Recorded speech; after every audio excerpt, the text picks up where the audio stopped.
Hi everyone, welcome back to our mini lectures for History 1305 or U.S. history. This week what we're talking about generally is the issue of westward expansion. And we're going to take this opportunity to backtrack a little bit. In the week that we lost, week 10, we were looking at some events in the early 1800s, and many of those are particularly relevant to the issue of westward expansion.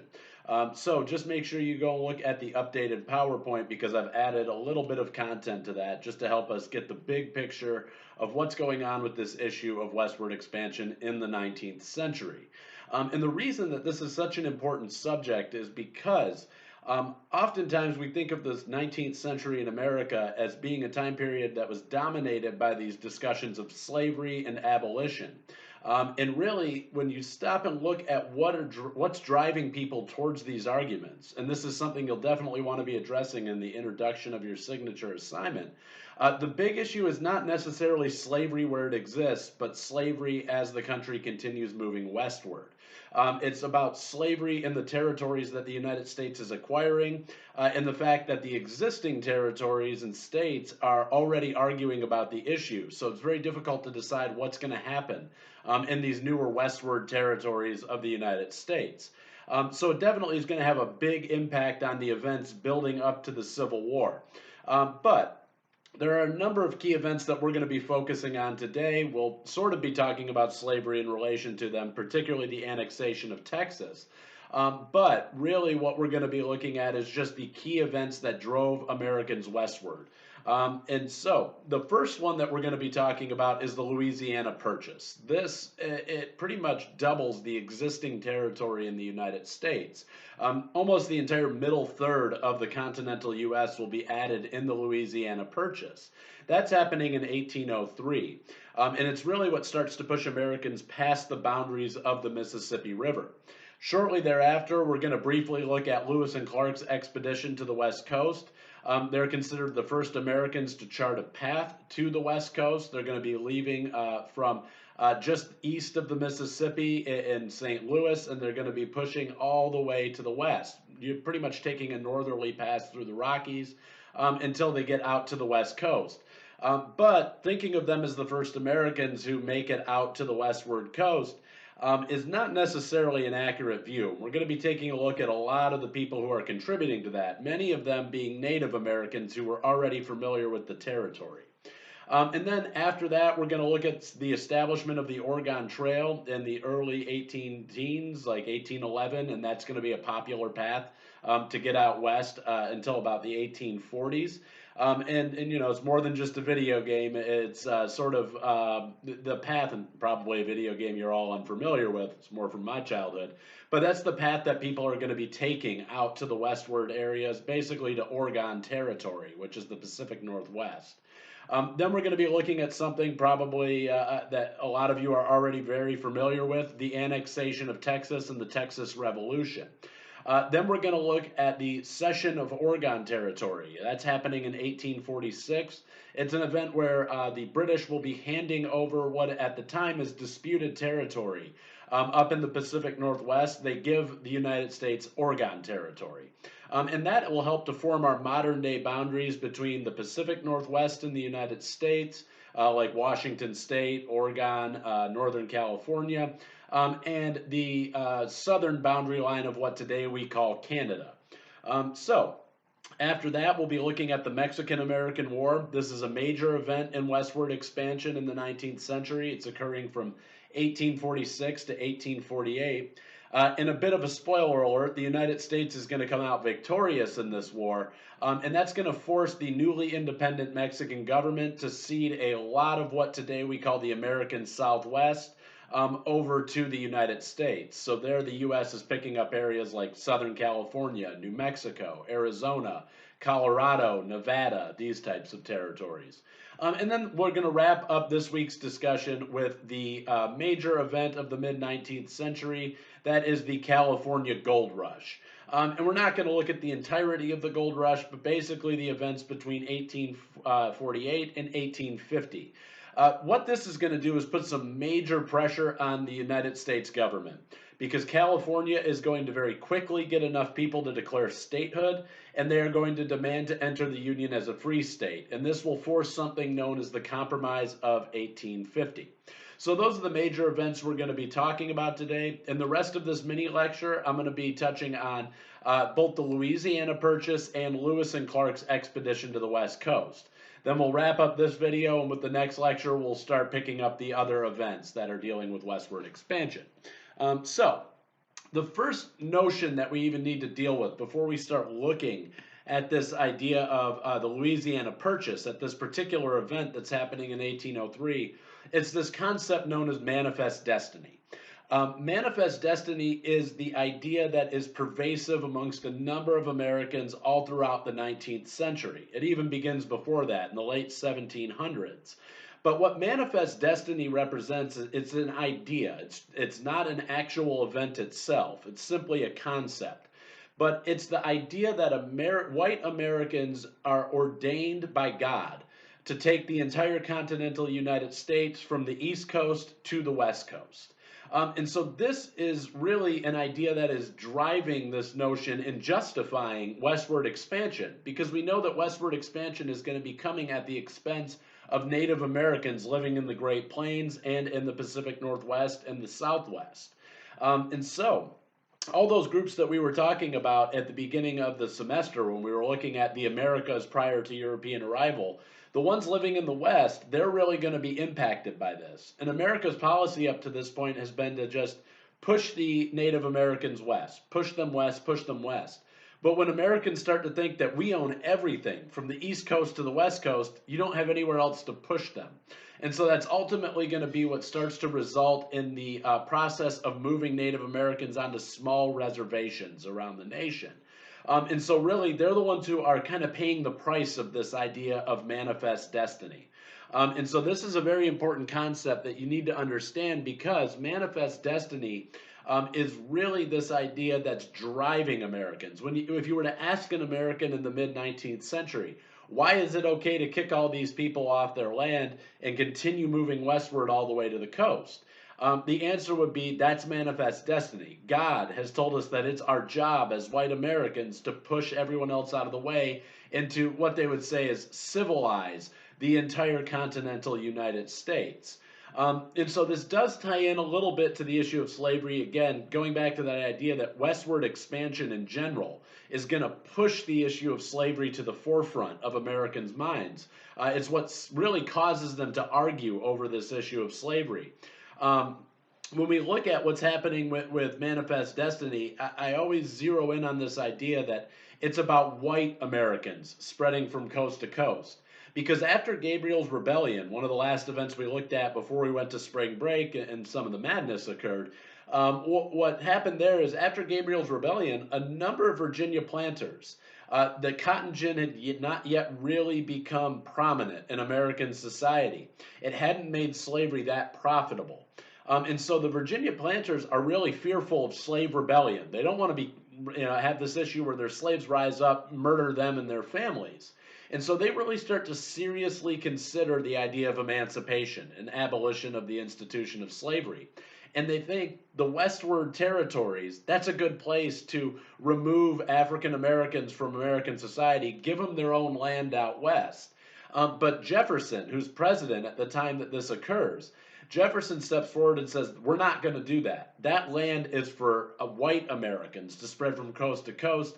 We're not going to give a large parcel of it over to black Americans who had recently been released from slavery. And so that also will kind of contribute to this idea of tabling emancipation for a few years, pushing that argument down the line, and then all of a sudden we see the invention of the cotton gin, and there's no way that the American South is going to be getting rid of slavery at that time. So if you're following along on the slideshow, you can see on the map there what the Louisiana Purchase is all about. The big orange section in the map that I put up for you represents all of the territory that will be acquired from France as part of the Louisiana Purchase. This is a really major event that happens in 1803, and the territory that the United States is going to acquire is huge. It's all the way from New Orleans and Louisiana, going up the westward side of the Mississippi River, and then stretching all the way out through the Great Plains. They're picking up areas like Oklahoma, Kansas, what today we would call, basically the Dakotas and Montana, Nebraska. All of these territories are going to get rolled into the United States as part of the Louisiana Purchase. So, for a little background on this event, at 1800, the French would be given back control of the Mississippi River Valley and Louisiana Territory from the Spanish.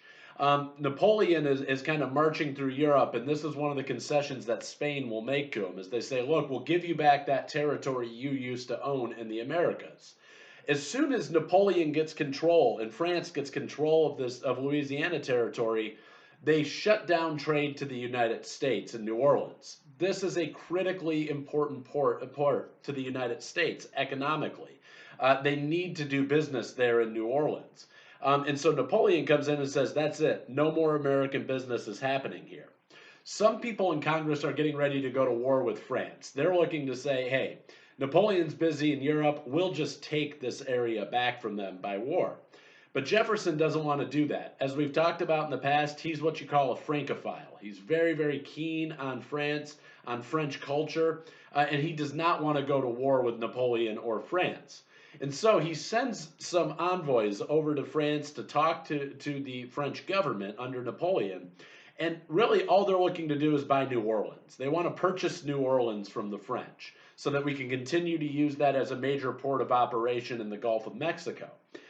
Now, when the envoys go over there, Napoleon turns around and says, you want to buy New Orleans? Hell, I'll sell you all of Louisiana territory. You can have the whole thing. And so this is really shocking to the American government, and they're forced to make a pretty quick reaction to this. But there's a problem for Jefferson. Remember that Jefferson is this guy who says if the Constitution doesn't give the federal government the right to do it, then the federal government can't do it. And there's nothing in the American Constitution about purchasing land from a foreign government. And so Jefferson's going to have to go against his own Republican ideals here, the Democratic Republican ideals of strict construction, and he's going to use federal money to secure the Louisiana Purchase from France. Now, it cost the United States about 15 million francs at the time, and they also forgive a large debt that the French owe to the United States at this point. But what it will do is double the amount of land that the United States holds, and it gives the United States full control of the Mississippi River Valley. And this will, as I mentioned in last lecture when we were looking at, sort of the long 19th century and industrialization and the change in the American economy, having access to that riverway is huge. With steam engine boats, you can now basically traverse the entire country north to south on the Mississippi River. So the Louisiana Purchase is a major event in American history, and without it, the entire middle third of the country would not have belonged to the United States. So that brings us to our next issue that we're going to deal with, and really the last issue we're going to deal with in this little mini lecture video, and that is the expedition of Lewis and Clark in 1804. And you should be able to see some pattern of cause and effect here, right? So we've got 1803, America acquires all this new land to the west. 1804, Lewis and Clark start trying to chart and map this land out in the Westward Territory. Again, if you're following along with the PowerPoint lecture, you'll see a map that shows the route that they took out to the Westward Territory. And then the next image you'll see there is a picture of Meriwether Lewis and William Clark. So you don't need to know too much about that particular voyage or that expedition. It's just kind of important to know that those two are the ones who are sort of most credited with charting that path out to the west. But really what's important and what I want to point out about this is that Lewis and Clark could not have mapped this entire trek out without the help of Native Americans.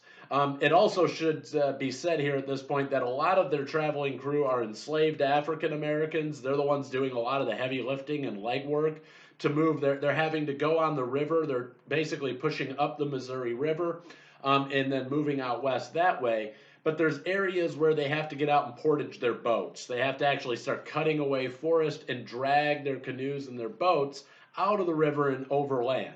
And so it's largely going to be slave labor and also free white labor as well. But there's a lot of laborers, and they're not just white Americans who are helping track this course out and forge that path to the West.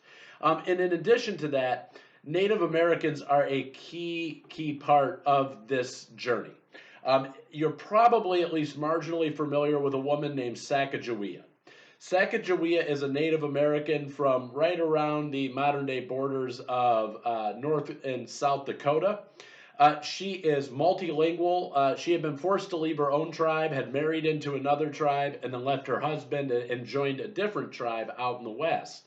But she's multilingual. She speaks a lot of the languages that Lewis and Clark are going to be encountering as they're moving west. And so what she's really able to do is function as an interpreter and really a guide. She's the person guiding Lewis and Clark out west. She personally doesn't know the best route to take out west, but she can talk to the Native Americans who do know, the ones living in those areas. When they get up to the Rocky Mountains, she's going to talk to local Native Americans and say, how do we not get stuck up in the mountains and die in the middle of the winter? Because that's what happens when you get stuck in those mountains over wintertime. And so, ultimately, she is critical, and without her indigenous knowledge, she's also a bit of a botanist and an animal expert. Lewis and Clark, their journey is marginally important for showing that there is a pathward to get out west. What they're really credited with doing over the long haul, because there were French people, Russians, there were a lot of different Europeans who had sort of understood the westward territories and knew the best way to move around it. What Lewis and Clark are really credited for in modern times is they documented a lot of the plant life and animal life out there. But again, it's Sacagawea who understood the differences between these species, the uses of different medicinal plants. And so really a lot of what we give credit to Meriwether Lewis and William Clark for is something that we ought to be giving credit to Sacagawea and her indigenous knowledge of these territories. That's really a critical part of that journey. So that's really all you need to know about Lewis and Clark's expedition out west. It happened in 1804. They're credited as being the first Americans to find the path westward, but it's largely indigenous knowledge that's going to be pushing them all the way out to the west. And this is a nice segue into our just what I want to wrap up this video lecture with. We're talking about westward expansion this week, and that really needs to sort of tie into the people who are already living in that territory, and those are Native Americans. Jefferson's view of Native Americans in the early 19th century is that it's a long tradition of viewing people from outside of Europe, something they call the noble savage. Jefferson basically has this view of Native Americans that they're simple, they're kind of backwards, they're not as sophisticated or civilized as Europeans, but there's goodness within that simplicity. They haven't been corrupted, they haven't been driven by greed. He has this very rosy view of Native Americans, that they live in this very egalitarian, let's all sing Kumbaya around the campfire kind of society. And so that's his way of sort of looking at him. He sees them as free of desire and materialism. And because of that, he favors a process known as assimilation. This is going to be something that Native Americans are trying to cope with during the long 19th century. Assimilation is basically the idea that there's so few Native Americans left that if we teach them to talk like white Americans, teach them to worship like white Americans, teach them to dress like white Americans, to think like white Americans, then ultimately we can just breed with them and breed them out of existence. That they'll just blend into the white population and Native Americans will cease to exist. Therefore, you no longer have a Native American problem in the West as the American government sees it. Not all of the Native Americans are going to basically buy into this. A lot of Native Americans do tend to assimilate into white culture. That's why you have a lot of what looks to be Caucasian Americans walking around today saying, I'm 1/16th Cherokee or I'm 1/24th Lakota. And so what we're seeing there is that a lot of Native Americans do follow this process. They learn English, they convert to Christianity, they get rid of their traditional dress and languages and culture, and they just start blending into white society. However, there are a number of other Native Americans, mostly religious leaders. They see that their role within society is now under threat.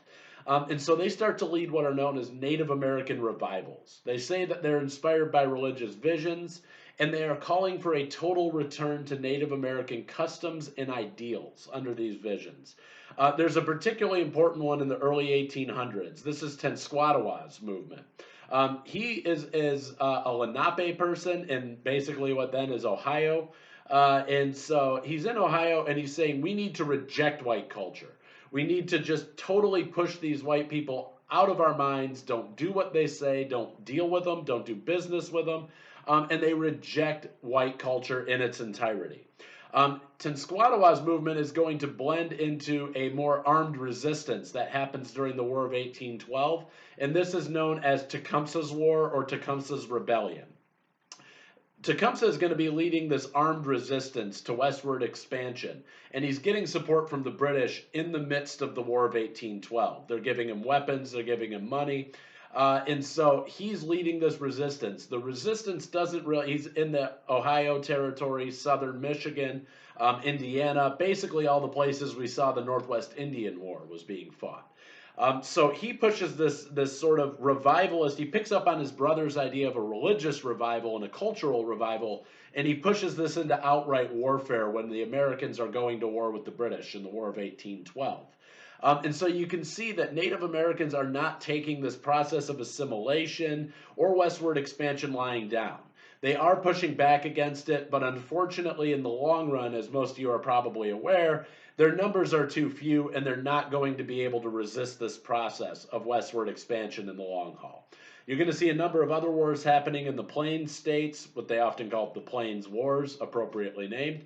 And there also is going to be a good deal of conflict out west, like with the Nez Perce people in the Northwest Territories.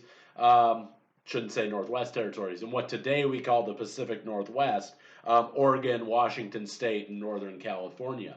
But again, it's just important to understand that despite the fact that they are really getting a lot of pressure put on their communities during this process, Native Americans are not just rolling over and accepting it. Some are choosing this process of assimilation, others are choosing to fight against American expansion to the West.